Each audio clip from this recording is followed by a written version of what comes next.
YouTubers, Tolstoy Kafkaevsky here. Getting back and doing a review for like the first time in a week, which isn't really that long when you think about it, but the YouTubers act like it's a freaking eternity. And I did post up some original content on Holy Crap Batman. I really am intending to do more stuff on Holy Crap Batman, so really, if you go there, you're likely to get, the full experience of what I'm doing. I'm going to start sharing content between the two sites, YouTube and there. It's not difficult. Just look at the site, go under my blog, maybe leave some, comments in the forums.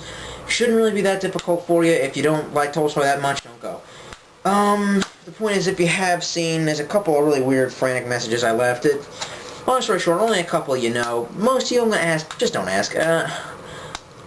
After Metal Gear Solid, I felt knocked off the horse, and then something else came along and knocked me further off the horse, and I still feel kind of awkward. I've tried to do videos, get back on the horse, but I really haven't felt... We're not even going to talk about it. We're just going to get right to it. Excuse me. Had a lot of watermelon, and we're just gonna do it. We're not gonna, yeah. Okay, so, it's time for a midday movie review. And let's see, how are we gonna do this? What order are we gonna do this in? Because I had a really good order of how this is gonna flow. Okay, hold on, I have to, arrange the movies. Okay, this has to go right here. Okay, yeah. The first one is Jack Black.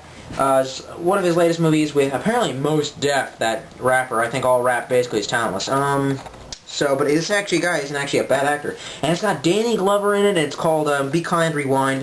If you understand the premise, Danny Glover's an old man who owns a video store, and the video, there's a special on the inside, and you have to understand it says Sweeted, and there's a reason for that, on the disc. Basically, Danny Glover owns a tape store, a videotape store that for some reason still rents VHS rather than, DVD, and he's losing business, but the point is that he owns he has all the really rare stuff, he's got Kung Fu Dragon 9, and really, he's got really good service supposedly, and that's why he's a superior store, he believes, but unfortunately, he's still losing business, and one day, Jack Black, who for some reason becomes becomes positively he becomes charged with, magnetized, I don't know, whatever, and he walks into the store and actually touches a whole bunch of tapes, erasing them. He erases the magnetic data stored on the tapes, and they have to start reshooting them, and when they reshoot them, they're obviously, really crappy, Ghostbusters looks really lame, and it's made with a home camera, if you can see right there, the home camera,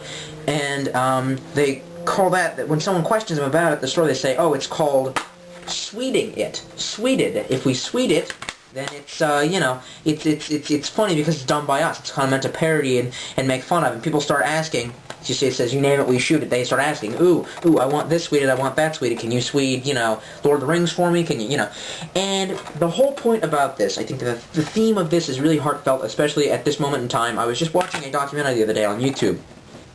Take a look. It's called The Killing Screens. You'll probably find it. Now, the guy talks a lot about violence in the media and being a pretty big gamer. I really don't care, too much about the whole violence. Oh my goodness, it's violent. Yeah, so there's a lot of things, but it doesn't mean that I take the violence to heart. But at the same time, he says, think about, the society that we live in now. He says, the majority of stories being told are not by the tribe, by the church, by the teachers, by school, by parents. They're being taught by the TV. And he says, and think about who is the lesson maker here. He says, it's one group of people, one small minority of people who want to, push their vision on you. There's only one type of story being told, and he says, look, it's normally about, predominantly wealthy, rich, white males. And this kind of takes that back and says, yes, Hollywood is retarded and pumping out the same old crap, but I mean, yay to individual stuff, and well, it was just very, very, very heartfelt, it was saying, yeah. You can hear someone walking up the steps. Okay. Then you have this next one, which is, this basically sets this up, yay original film ideas. This was actually very well done. It was very little known. I didn't even see any commercials for this recently, or I don't even think it came into the theaters. It was called, this was on Showtime, called The Good Humor Man. And the name is completely backwards, but it has, if you can see, the guy who actually plays Hurley from Lost, and, also, what's his name, Kelsey Grammer, I think that's his name, Kelsey Frazier, the guy who plays Frazier. Anyway, it's supposed to take place in the 1970s, and, it's very good, and it's You ever read S.E. Hinton, like Rumblefish, or the more famous, what if I have that? Wait for it. I must, must I? Ow! That actually hurt more than you'd think. I must have snapped a small place. Well, anyway, this is like The Outsiders, except for a little more realistic, and a little more like the guys are all jerks to each other. But other than that, a very good movie. It kind of drags a little bit, but really, if you can. There it is. Yeah, Kelsey Grammer, I had it right. If you can sit still for 20 minutes, you probably will enjoy this. The ending is kind of happier. I don't know, not happier than it should have been. I'm like one of those Quentin Tarantino guys where everyone has to die at the end. Okay, next movie. This one was fairly well known, and I've already seen it before, but I had to go back and re-see it. The Butterfly Effect. The Butterfly Effect was, well, I think most of you understand the concept. If you don't, wiki it. What can I say about this except for, you know what? I figured it out. Most horrifying movie I've ever seen. Most scary movie I've ever seen. And you know the reason why? Because, and I've said this before, horror movies, although I like them, I think are flawed in the sense that we tell ourselves ghost stories about ghosts and goblins and boogeymen so that we'll be afraid of those things and that we won't really think about the real things that are trying to kill us. We will be less afraid of Nazis and you know, fascism and disease and pestilence and war.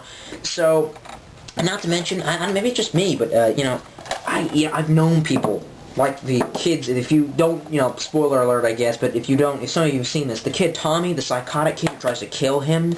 Yeah, like I've known people like that, and I've been in situations like that where. Like some kids with a baseball bat tried to shake me down. They thought they were gonna, like, you know, threaten me and crap like that. That was a real fun chapter in my life. I mean, you know, anyway, but still, the whole point is, like, I know things like that. Of course, I've never been to prison, but anyway, really horrifying movie. If you want, like, the scariest movie I think I've ever seen, rent this. It's an interesting novel concept. It's not completely original, and actually they stole it from somebody else. There was a famous sci-fi book that was turned into a movie that got remade. This is the remake, The Lathe of Heaven. It only just occurred to me, the disc's not in there. It only just occurred to me as I was walking out the store. Lathe of Heaven. This is the remake. Go get the one. There was one that was made like in the 70s, and it was like on the BBC or something like that. Or maybe it wasn't. Maybe it was on the PBS. Whatever. Either way, it got like the film got damaged, and they had to like clean it or up like that all by hand. It's very grainy, but if you go and see the original, it makes a lot more sense than this thing. This thing was really gay by the end. I mean, they tried to establish the future sci-fi world is supposed to take place in a lot better, but at the same time, the story suffered for it.